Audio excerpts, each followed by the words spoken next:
Alors, il me semble que le fait de travailler en prison comme médecin, donc payé par l'hôpital public, a priori n'a rien à voir avec le fait d'être croyant ou pas. Je fais mon travail de médecin de service public.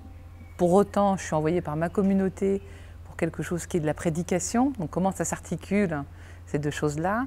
Il me semble que le fait de travailler en prison depuis longtemps, ça fera bientôt 20 ans en janvier prochain, sans doute me fait vivre la vie commune, la vie religieuse différemment, ma vie de foi différemment, la lecture de la Bible différemment, et sans doute à l'extérieur de la prison, parler de ma foi différemment. Autrement dit, la prédication ne sera pas dans la prison, mais à l'extérieur de la prison, à partir des rencontres des hommes et des femmes que je fais en prison. Et ce qui me frappe le plus des hommes et des femmes que je côtoie en prison, c'est d'abord qu'ils sont comme nous. C'est d'abord qu'ils sont comme vous et moi. Et expérience qu'à mon avis, font tous ceux qui rentrent dans la prison via l'aumônerie ou X métier. La première des expériences, c'est qu'ils sont comme nous. La deuxième, c'est qu'il y a une part d'innocence, il y a une part de non entamée par la raison pour laquelle ils sont en prison qui demeure en chaque homme. La personne ne se réduit pas à l'acte qui l'a conduit là, il y a toujours plus que ça. Et en fin de compte, la relation qu'on tisse, elle est à partir de ce plus que ça, elle est à partir de ce qui est vivant chez l'autre en fait. Et moi j'ai envie de dire innocent chez l'autre, d'autant que beaucoup disent « moi madame, j'ai rien fait, je suis innocente ». Et je pense que c'est vrai, quand les gens nous disent ça, ça ne veut pas simplement dire qu'ils sont dans le déni de l'acte qui les a emmenés là, ça veut aussi dire qu'il y a en eux quelque chose qui n'a rien à voir avec cet acte et qu'ils le revendiquent plus ou moins maladroitement, mais que c'est vrai. Donc moi j'aime entendre ça à la hauteur à laquelle c'est dit et le croire que c'est vrai, que les gens sont aussi innocents même s'ils sont coupables, mais à la limite la culpabilité c'est pas à moi d'en juger, c'est au juge et chacun son boulot. Voilà.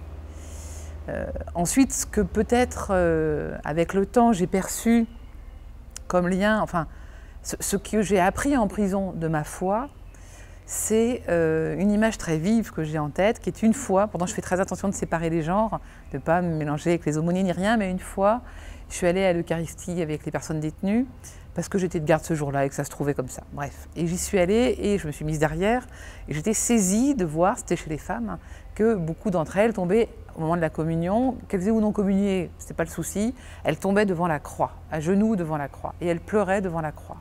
Et je me suis dit, évidemment, elles reconnaissent le type crucifié comme un des leurs. Elles voient intuitivement, sans avoir fait 10 ans de théologie, que ce type, il est comme elles, condamné, et que du coup, il est de leur côté. Et que c'est ça le cœur de la foi chrétienne. Que Dieu a choisi d'être non seulement l'un d'entre nous, en étant homme parmi les hommes, mais qu'il a choisi d'être identifié aux coupables, de façon à ce que les coupables ne soient plus jamais seuls dans cette histoire-là qui leur arrive. Il est de leur côté. Il est confondu entre deux bandits sur la croix. Et intuitivement, les femmes et les hommes détenus, ils le savent. Voilà. Et donc ils tombent à genoux devant lui et il leur parle. Et lui, il parle. Et ça m'a bouleversée, parce que je me suis dit, ben voilà, moi j'ai fait peut-être un peu de théologie, mais c'est elles qui me l'apprennent. Je comprends enfin ce que ça veut dire que la croix nous sauve. Ça veut dire qu'il est avec nous. Et ça, je pense que c'est ma chance de pouvoir, grâce à ce monde-là, mettre des mots sur ce qui est écrit, par exemple, chez saint Paul, dans la deuxième épître aux Corinthiens, chapitre 5, verset 21, quand il est écrit « Dieu l'a identifié au péché, Dieu l'a fait péché pour nous ». Alors, je vais regarder devant vous comment c'est traduit. Donc, ce que j'ai dit de Corinthiens 5, 21.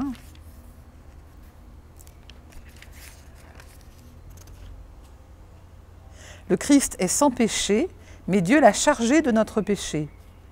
Alors maintenant, par le Christ, Dieu nous a rendus justes. Je pense que c'est un peu ça l'idée, c'est qu'il est absolument confondu avec les pécheurs, ce qui fait que le type, le centurion de base, qui se promène devant les trois croix, il ne peut pas savoir que celui du milieu, il est innocent et les deux autres coupables, par exemple. Il est confondu avec les pécheurs pour que, il accepte d'aller jusque-là, et il accepte, pas du tout en le regrettant, enfin il accepte par amour pour nous d'aller jusque-là pour que personne ne soit seul avec sa faute et que personne ne soit perdu. Je pense que une autre manière que j'ai trouvée chez saint Jean pour dire ça, qui est que, en fait, le véritable jugement, c'est le Christ qui est jugé par les hommes, bien plus que le Christ qui juge les hommes. Il porte sur lui le jugement, ce que dit beaucoup Jacques Ellul dans plein de commentaires bibliques, par exemple. Alors, il me semble que la Bible, quand même, c'est une formidable antidote au déterminisme et à l'espèce de destin qui s'impose à nous, et notamment en prison, où on pense souvent que quelqu'un qui a commis un délit, ben voilà, il va sans doute le recommettre, ou en tout cas, il y a une sorte de déterminisme qui s'impose à lui. Et voilà. Bon. Quels que soient les délits, beaucoup quand même, quand il s'agit de délinquance sexuelle, de toxicomanie, etc. Ce que dit la Bible, c'est absolument l'inverse. Ce que dit la Bible, c'est que Dieu, c'est la nouveauté, c'est que la création du monde, elle est neuve chaque jour, c'est que Dieu se réjouit de la création, de sa compagnie avec les hommes, et qu'il est la nouveauté. Donc je crois déjà, c'est peut-être que le travail à faire dans la découverte ensemble du texte biblique avec les personnes détenues, c'est percevoir cette nouveauté. Et il me semble que cette nouveauté, elle commence dès la Genèse, quand Adam et Ève, ayant mangé le fruit de la connaissance du bien et du mal, alors il faudrait s'entendre sur qu'est-ce que ça veut dire, le fruit de la connaissance du bien et du mal. C'est super compliqué, à mon avis, il y a 50 000 lectures possibles, l'une d'entre elles étant se mettre à la place de Dieu pour juger par soi-même de ce qui est bien, de ce qui est mal, sans en référer à lui. Bon. Et donc assez vite tomber dans l'accusation de l'autre, en disant ce que tu fais c'est bien ou c'est mal. Et ben, il me semble que ce que fait Dieu quand Adam et Ève ont mangé le fruit de la connaissance du bien et du mal, et qu'ils découvrent qu'ils sont nus, donc en fait ils sont passés de l'état de nudité qui ne posait pas de problème à un état de dénudement qui là pose problème. Donc la seule connaissance qu'ils ont acquise en mangeant le fruit de la connaissance du bien et du mal, c'est de découvrir qu'ils sont nus. C'est un peu maigre hein, comme butin, ils sont sans doute un peu déçus dans l'affaire, et donc ils ont honte. Et la honte, c'est un sentiment terrible qui peut-être est le pire des sentiments qui peut affecter l'homme, au point qu'en fait, quand on a honte, on rampe. On a envie de baisser la tête, on a envie de s'enfoncer sous terre, on a envie de plus être vu par les autres, on tourne la tête, enfin voilà. La honte, c'est un sentiment extrêmement difficile à supporter. Et évidemment qu'un certain nombre de personnes que nous côtoyons en prison ont honte de ce qu'elles ont fait ou de ce dont elles sont accusées, peut-être elles ne l'ont pas fait, voilà. Et ce que fait Dieu, le premier geste qu'il fait, c'est de couvrir Adam et Ève d'un manteau, d'une tunique, donc pas seulement du pagne qui se sont malencontreusement cousus, qui doit quand même pas être bien solide, mais d'une tunique de peau. Et donc il va les habiller pour qu'ils puissent vivre. Et je pense que c'est le premier geste de miséricorde qui consiste à les revêtir pour qu'ils puissent vivre. Et ça, c'est quand même essentiel, quoi. Alors, comme vous pouvez le constater, je vous fais visiter ma maison, et donc maintenant on est à l'intérieur parce qu'il y avait beaucoup de bruit dehors et on a dû changer de lieu. Alors en fait, la question maintenant, c'est mon métier de médecin dans la prison, comment je peux faire pour essayer de garder, de protéger, ou en tout cas de ne pas abîmer davantage les gens qui éprouvent de la honte. Ils éprouvent de la honte, notamment parce que ce qu'ils ont fait c'est grave, parce que le fait d'être en prison, ça provoque de la honte, etc. etc. Et il me semble que c'est très important dans la consultation médicale de commencer sans examiner les gens, parce qu'ils sont par exemple déshabillés pour les fouilles à nu quand ils vont voir quelqu'un au parloir ou avoir une consultation à l'extérieur. Ils sont déshabillés tout le temps, et donc que la consultation médicale ne soit pas un lieu en plus où la pudeur est mise en danger, ça me paraît essentiel. Donc souvent, la première consultation, je ne déshabille pas les gens, c'est lors de la seconde consultation, quand on se connaît un peu, que je les examinerai plus précisément. La deuxième manière de préserver cette pudeur, qui pour moi est la plus importante, c'est le secret médical. Alors, le secret médical, aujourd'hui, il est un petit peu mis en danger partout. Ce n'est pas très à la mode, parce que la mode est à la transparence, au partage d'informations, etc., etc. Mais nous, avec quelques-uns de mes collègues, et notamment les psychiatres, on insiste beaucoup auprès des personnes détenues sur le fait que ce qu'elles nous disent dans la consultation, c'est absolument sous la garde du secret médical, et que ça ne sortira pas d'ici, quoi. Donc il y a évidemment des éléments factuels qui sont partagés avec l'équipe de soins.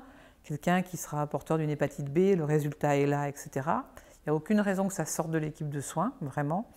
Et puis, sauf si la personne détenue elle en parle aux autres, ça c'est encore autre chose, hein. Et puis il y a des choses que moi on me dit en consultation que je ne vais même pas marquer dans le dossier, de façon à ce que personne dans l'équipe n'entende ce qui m'a été dit. Voilà.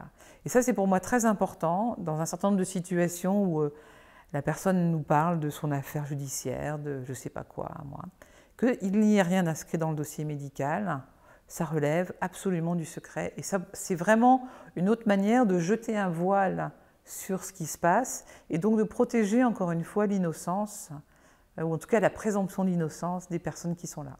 Je crois qu'il y a des vérités d'une personne prévenue, détenue, comme chacun d'entre nous, nous avons des vérités.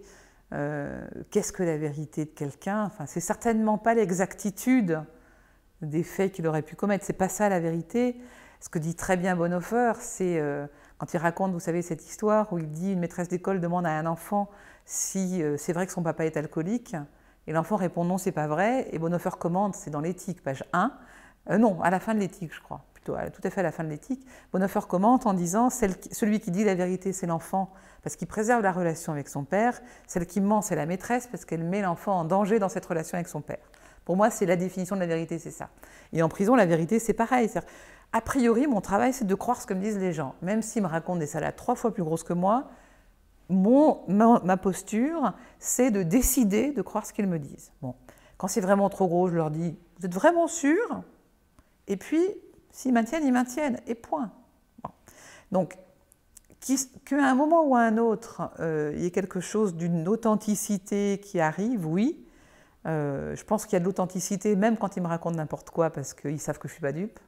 Donc ils peuvent aussi le raconter sans qu'il y ait des conséquences graves pour eux, sans qu'on leur dise « vous êtes un gros menteur ». Voilà. Donc rien que ça, c'est déjà de l'authenticité. Et puis il y a un moment très précis, alors ça arrive très rarement, mais dans des grosses histoires, des personnes qui sont là pour des choses très graves, avec un procès d'assises, etc., le moment du procès est un moment qui cristallise la vérité. C'est-à-dire qu'à ce moment-là se disent des choses entre nous. Ça peut être avec nous, ça peut être avec les surveillants, ça peut être avec les profs, ça peut être avec l'aumônier. En tout cas, il se passe dans la vie de cette personne un truc qui a rapport avec la vérité. Parce que moi, j'ai des souvenirs d'une ou l'autre personne qui m'expliquait, je l'avais vue la nuit, parce qu'elle était à un procès qui durait 3 semaines, et je lui avais dit, écoutez, je suis de garde tel jour, je vous appelle vers 20 h, vous serez rentrée. Et donc, elle m'expliquait qu'elle était là pour des histoires de maltraitance. Et à un moment, elle m'a dit, mais en fait, demain, le juge va me questionner là-dessus. En fait, c'est vrai que j'ai un peu tapé la dame. Qu'est-ce que je vais dire? Bon. Moi, qu'est-ce que je peux dire de plus que de dire, écoutez, vous dites ce qui vous semble bon, mais sans doute, la vérité est payante. Sans doute, la vérité est payante. Voilà. Et après, à elle de décider ce qu'elle dira ou ce qu'elle ne dira pas. Alors, les personnes d'études, il y en a quelques-unes qui savent que je suis religieuse, elles ne savent pas trop ce que ça veut dire. De temps en temps, il y a des questions du genre « c'est vrai que vous avez été bonne sœur ?» Alors, je sors une photo de moi en habit en disant « c'est encore vrai ?» Mais je crois que ce n'est pas le sujet pour elles. En fait, elles sont contentes peut-être de savoir que je suis croyante. Je pense que c'est plutôt ça le niveau, voilà. Mais c'est surtout qu'elles sont contentes qu'on s'occupe d'elles. Donc, à la limite, je serais moine bouddhiste. Ce ne serait pas très différent. Alors, je crois qu'on peut ouvrir les yeux que devant la croix parce que, vous savez, dans toute l'épaisseur du texte biblique, Dieu se présente voilé, ou en tout cas, il met sa main pour protéger celui qui risquerait de le voir. Il me semble que devant la croix, le Christ est tellement défiguré qu'il n'y a plus rien à accuser. Comment dire ça simplement? On ne peut plus dire devant le Christ en croix, Dieu n'est pas au courant du malheur des hommes, il n'écoute pas, etc., etc. Et du coup, je crois qu'on peut en vérité regarder ce qui se passe devant lui. Enfin, ce que disent les psaumes déjà, hein, qui regarde vers lui resplendira sans ombre ni trouble au visage, etc. Parce qu'il n'y a plus... là pour le coup, c'est un théologien catholique qui dit ça très bien, Urs von Balthasar, qui dit Dieu est tellement défiguré que aucun homme défiguré ne peut dire que ça ne l'intéresse pas. Enfin, il est comme nous, quoi. Le rapport entre la croix et la prison, il y en a plusieurs. Je crois que c'est d'abord l'abandon, le fait que les gens sont abandonnés. Le fait qu'ils sont sans avenir ou sans espoir, ou ouais, qu'ils ne croient plus en eux, quoi. Ils ne croient plus en eux-mêmes. Et puis la prison, ça fait mal. Il y a de la douleur physique. Des collègues dentistes me disent que les détenus en prison ont plus mal aux dents à problème égal que des personnes à l'extérieur. On sait tous que les gens ont mal au dos, ils ont mal à la tête. La prison, ça fait mal. Ça fait mal, ça abîme les relations. Mais quand même, le pire pour moi, c'est l'abandon, le sentiment d'isolement et d'abandon. D'être seul et puis d'avoir personne, quoi. Est-ce que nous-mêmes, soignants, sommes convaincus que les détenus ne sont pas obligés de souffrir? C'est-à-dire que je trouve que la prise en charge de la douleur en prison, est spécialement difficile. Je pense que moi-même et d'autres que mes collègues, on a parfois tendance à se dire « il en rajoute » ou voilà. Donc je pense que la première des questions, ce n'est pas tellement que les détenus seraient dans un rapport de rédemption par la souffrance, c'est plutôt que nous-mêmes, tous les autres autour, donc je me dis nous au sens large, hein, et j'inclus les aumôniers, est-ce qu'on n'a pas tendance à se dire, je ne sais pas moi, quelqu'un qui se tord de douleur, je vais vous prendre un exemple très précis, quelqu'un qui a mal aux dents un vendredi soir, le surveillant m'appelle, je me déplace et le surveillant me dit « Vous vous déplacez pour un mal de dents, docteur ?» C'est ridicule. Je leur dis « Mais attendez, vous avez déjà eu mal aux dents pendant 3 jours, quoi. »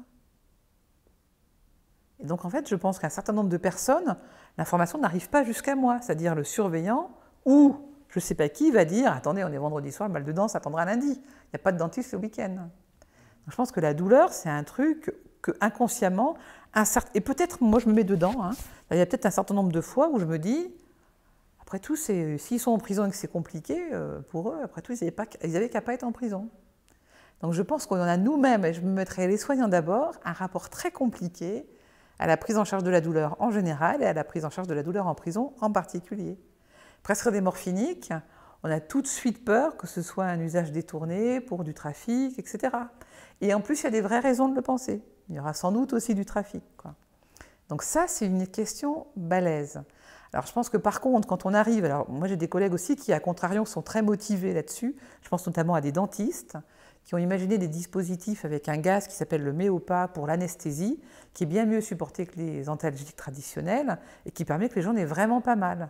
Et là, les gens sont transformés, c'est-à-dire qu'au début, ils ont très peur, ils voient que ça marche, et après, ils sont demandeurs de soins alors qu'ils étaient dans le refus de soins pendant des mois.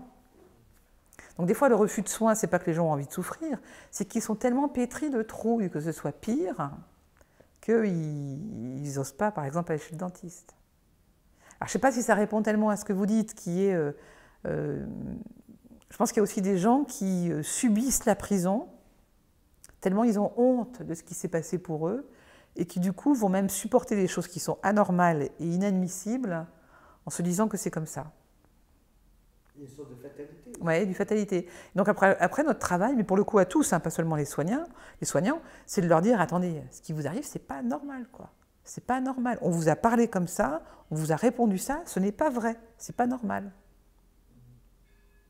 Moi, j'incite assez volontiers les personnes détenues à écrire aux défenseurs des droits ou au contrôleur général des lieux de privation de liberté dans des situations qui sont objectivement scandaleuses.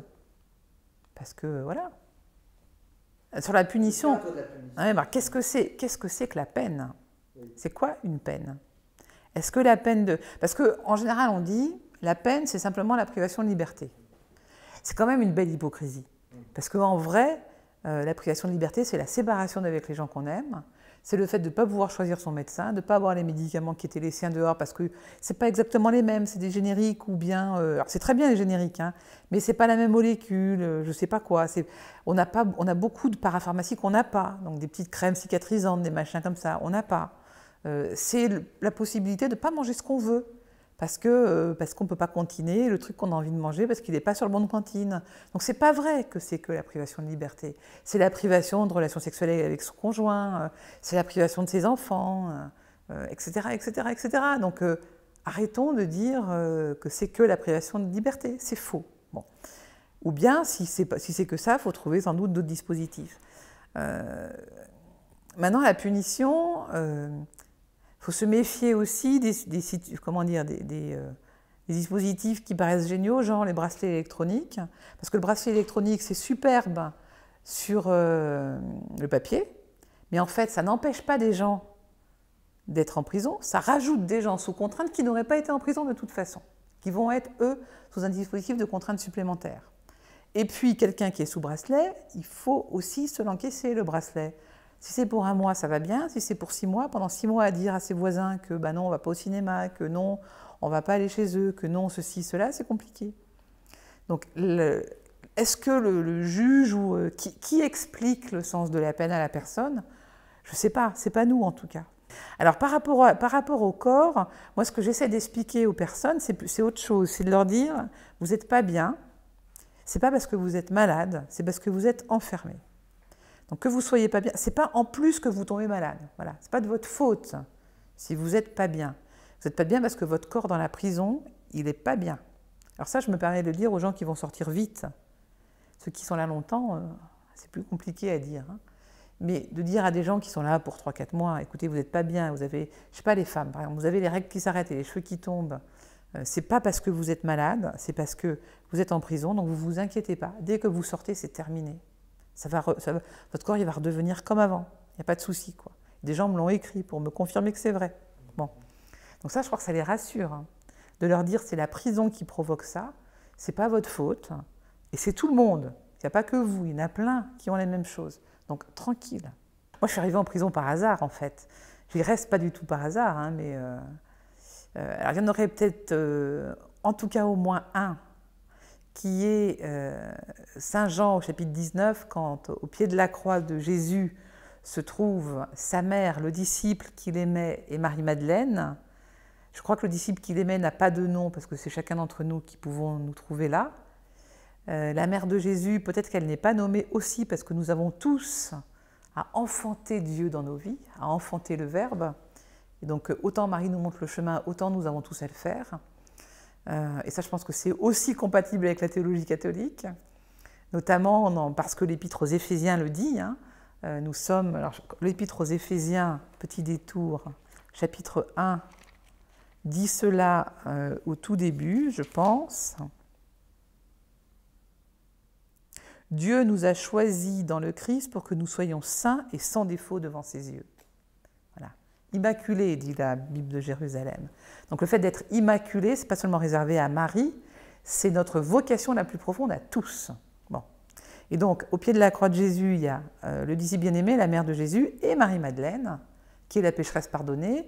Et je crois vraiment que quand on regarde vers le Christ, on est immaculé de la même manière que la mère de Jésus et que le disciple bien-aimé. C'est la relation au Christ qui nous rend notre innocence originelle, qui n'est jamais perdue, qui n'est jamais effacée, mais qui est peut-être un peu recouverte, mais qui est toujours là, que personne ne peut nous voler, que personne ne peut nous prendre, qui est notre ressemblance à l'image de Dieu. Hein. Et cette ressemblance, quoi que nous ayons fait, rien ne peut l'altérer. Ça, j'y crois profondément. Alors, il y a ce texte-là, il y a un texte plus personnel qui m'a bouleversée quand j'étais toute jeune, quand j'avais 16-17 ans, qui pour moi est la parole de Dieu que j'ai reçue pour ma vie, rien de moins, qui est au chapitre 16 de Jean.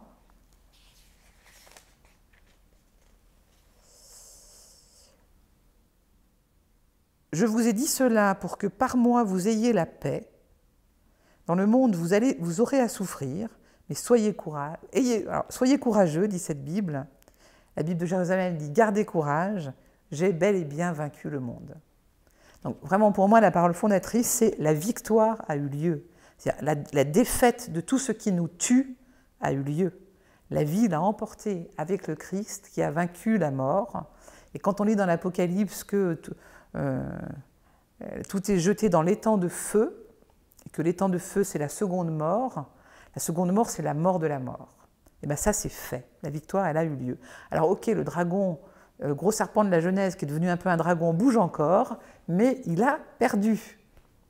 Et donc, autant, oui, des fois, la vie est difficile, il ne faut pas dire le contraire. Ce n'est pas du tout qu'il faudrait souffrir pour être sauvé. C'est que la réalité, c'est que la vie est difficile, mais la victoire a eu lieu. Voilà.